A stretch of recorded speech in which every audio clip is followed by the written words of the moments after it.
La historia de Alemania al pasar de las décadas ha sido una completa travesía. La cadena de sucesos que han acontecido allí en tan relativamente poco tiempo ha sido brutal, y es que por ello es tan admirable ver lo que hoy en día son, una de las economías más poderosas del planeta, un país desarrollado, con una alta calidad de vida, entre muchas otras cualidades. Pero entre las muchas historias que podría contarte acerca de Alemania, hoy voy a hablarte de una de las más relevantes, no solo para dicho país, sino para toda la humanidad, el lapso de tiempo en el que Alemania estuvo dividida por casi 3 décadas, y no solo dividida geográficamente, que también, sino por una ideología, un sistema político y un muro que fue el mayor símbolo de la Guerra Fría, un muro en el que estar de un lado u otro hacía la diferencia entre ser libre o no serlo. Interesante, ¿no lo crees? Así que como ya pudiste haberte dado cuenta, hoy vamos a hablar del muro de Berlín. Voy a ponerte en contexto. 1945. Al finalizar la Segunda Guerra Mundial, con 55 millones de muertos a sus espaldas, espera, 55 millones de personas muertas. Y aún así, parecía que aún quedaban países con sed de guerra.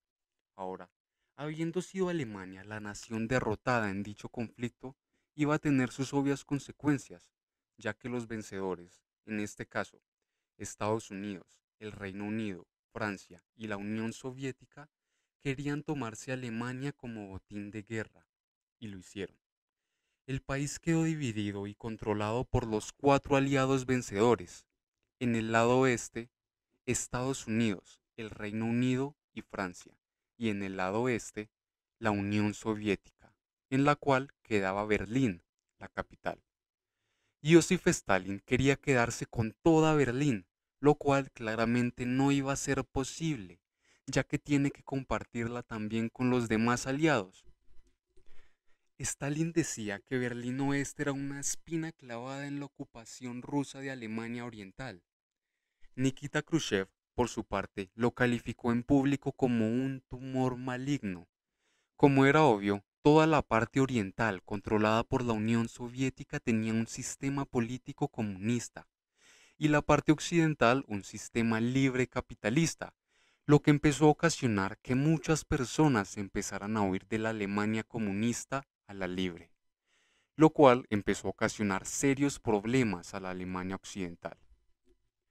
1948. Stalin bloquea absolutamente todas las rutas terrestres hacia Berlín Oeste para evitar la marcha de los orientales. Y para 1949 ya existen dos estados alemanes distintos: la República Democrática Alemana, que era la socialista y perteneciente a la Unión Soviética, y la República Federal Alemana, que era la libre y perteneciente a Estados Unidos y compañía, lo que fue denominado en su día como las dos Alemanias. Sin embargo, estos intentos de los orientales para evitar que las personas se fueran al lado occidente no evitó que lo siguieran haciendo, ya que de 1949 a 1960 aproximadamente 3 millones de personas lograron su fuga con éxito. Así que la situación de Berlín Oriente se complica bastante. Las personas se estaban yendo, se estaban quedando sin capital humano y se temía que tuvieran una caída económica grande, así que no podían continuar así. Entonces, el líder oriental comunista, Walter Ulbricht, tuvo una idea, una solución que él consideró permanente. Mostró el problema ante los demás principales líderes y propuso levantar un muro, así que fue un plan que se puso en marcha. Hubo muchas sospechas acerca de estas intenciones, tanto así que el 15 de junio de 1961 le preguntaron públicamente a él mismo si esto era cierto, a lo que él miente. Contesta: nadie va a levantar ningún muro hasta que empieza la construcción. La noche del 12 de agosto de 1961 y la madrugada del 13, todos los berlineses son sorprendidos al ver los primeros alambrados de dicho muro. sus primeros pasos, y pronto un muro provisional de 156 kilómetros rodea Berlín Oeste y a sus más de 2 millones de habitantes. Estos permiten que ocurre, no pueden hacer nada. El entonces presidente de los Estados Unidos, John F. Kennedy, toma la decisión de que se opondrían y protestarían, pero no declararían la guerra. Pocas semanas después, Berlín Oriental se dedicó a reforzar y seguir construyendo este muro, que cada vez era más impenetrable.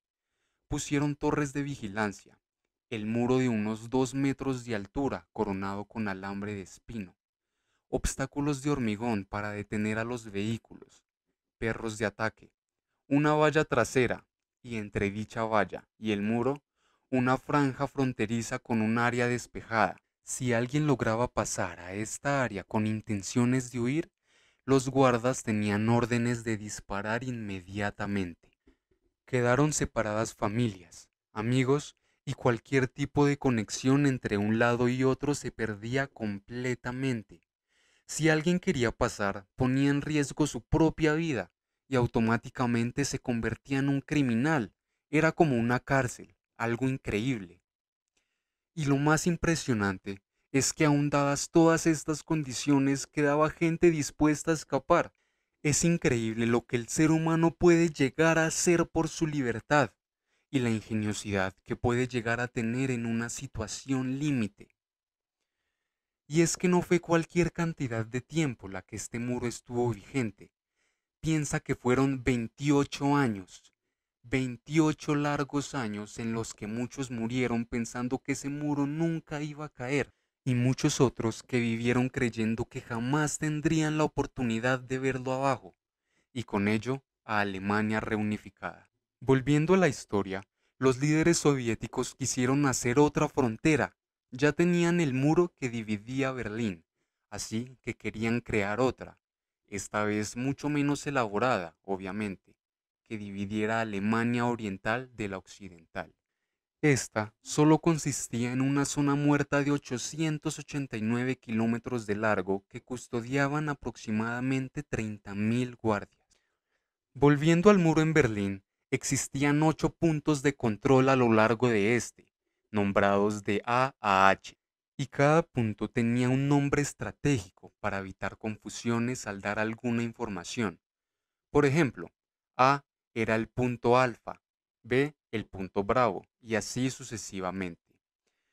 Pues había un acuerdo que decía que diplomáticos de ambos países y cierto grupo selecto de personas, sin importar si eran de Oriente u Occidente, podían atravesar el muro para hacer ciertas revisiones. Y es aquí donde empieza el conflicto. En octubre de 1961, en Berlín Oriental no querían dejar ingresar a algunos diplomáticos norteamericanos al punto de control C, también conocido como el Checkpoint Charlie, lo cual empezó a poner las cosas feas entre ambas partes, hasta que llega al Checkpoint Charlie un tanque de guerra de la Unión Soviética. Inmediatamente se encienden las alarmas al otro lado de Berlín y lo más pronto posible llegaron las respuestas estadounidenses, enviando sus propios tanques de guerra al otro lado de la frontera, quedando frente a frente, en un momento de tensión máxima, donde si algún tanque hubiera avanzado unos metros más de la distancia en la que estaba, se pudo haber desatado en ese preciso momento la Tercera Guerra Mundial. Finalmente, tras 16 horas de larga tensión máxima, los tanques se retiraron y el pueblo pudo respirar tranquilo. 1964.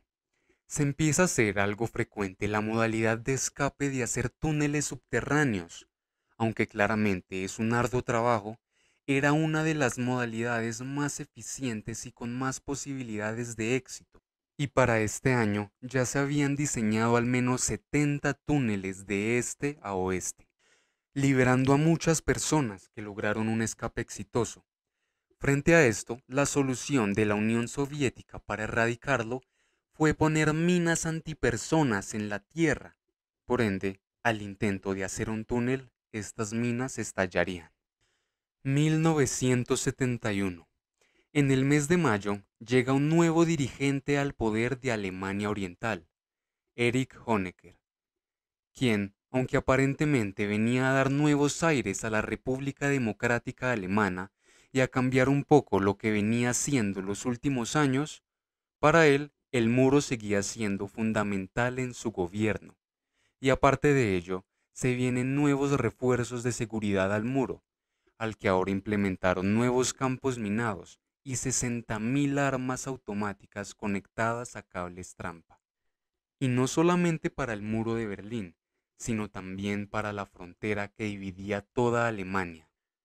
En la década de los 70, la Unión Soviética instala misiles nucleares en Alemania Oriental. Los estadounidenses no demoran en hacer lo mismo en el occidente.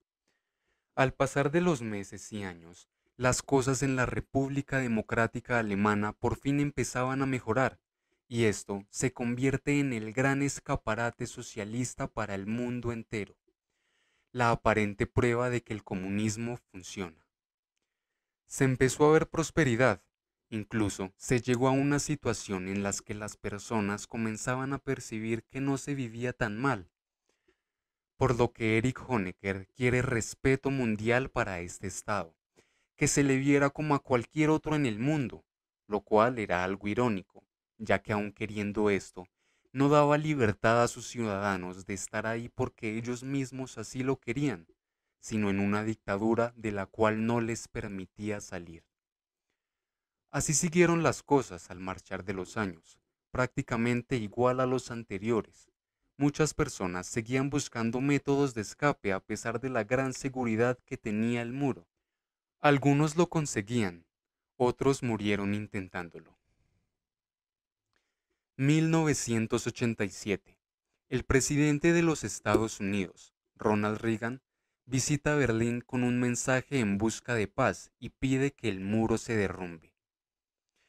1989. La paciencia del pueblo comienza a agotarse. Berlín quiere la libertad, así que comienzan las protestas en el muro, unas protestas incesantes que terminarían dando frutos. Los gobernantes necesitaban hacer algo para satisfacer al pueblo, que exigía ser escuchado. Así, el 9 de noviembre de 1989, mientras el pueblo seguía protestando, se dijo oficialmente que por primera vez desde hace 28 años, los ciudadanos germano-orientales podían viajar libremente al extranjero.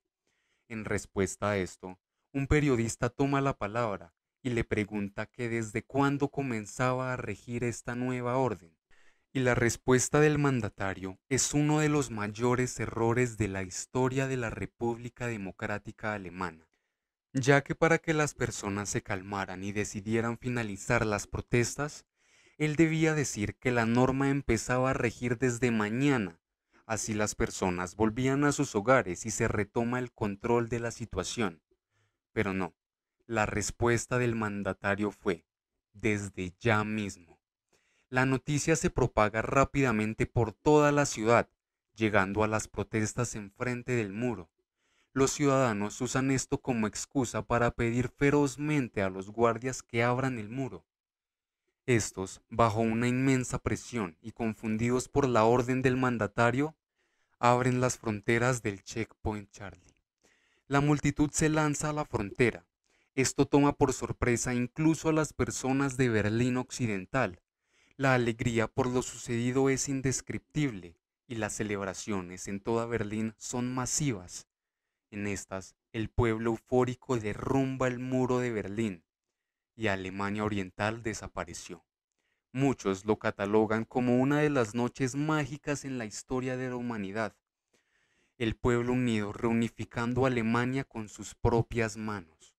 Llamó la atención la imagen de un hombre bastante mayor, que mientras se hacía la celebración por lo sucedido decía: si alguien me hubiera dicho que estaría vivo para ver ese muro caer, le hubiese respondido que estaba completamente loco. Finalmente, casi un año después, el 3 de octubre de 1990, Alemania se reunifica oficialmente. Muchos lo catalogaron como el fin del comunismo. Durante 28 años que estuvo el muro en pie, unas 40.000 personas lograron cruzarlo. Unas 75.000 las persiguieron por intentar hacerlo y más de 1.300 murieron. Pero el este ocultó tantas muertes con tanta eficacia que hasta el día de hoy el número de muertos se desconoce. Esta es una prueba de lo que el ser humano puede llegar a ser por su libertad y el gran potencial que tiene para conseguirla a como dé lugar. Hoy en día el muro está desaparecido casi por completo. Hay muchos restos de él en museos del mundo y algunos fragmentos se conservan en su lugar de origen como sitios turísticos y como recuerdo a las presentes generaciones de los horrores que trae la guerra. Pero en general la mayoría del material se utilizó para reconstruir Alemania. Ahora lo sabes todo acerca del muro de Berlín. Si quieres profundizar más en el tema o confirmar alguna información dada en este video, en la descripción voy a dejar algunos enlaces que pueden ser de utilidad para ti con sus respectivos títulos. Espero pases a echarle un vistazo. Por último, sería de gran ayuda para nosotros si apoyas este video con un me gusta, compartiéndolo con tus amigos o suscribiéndote. Así nos animas bastante a seguir creando contenido. No siendo más, nos vemos en otra ocasión.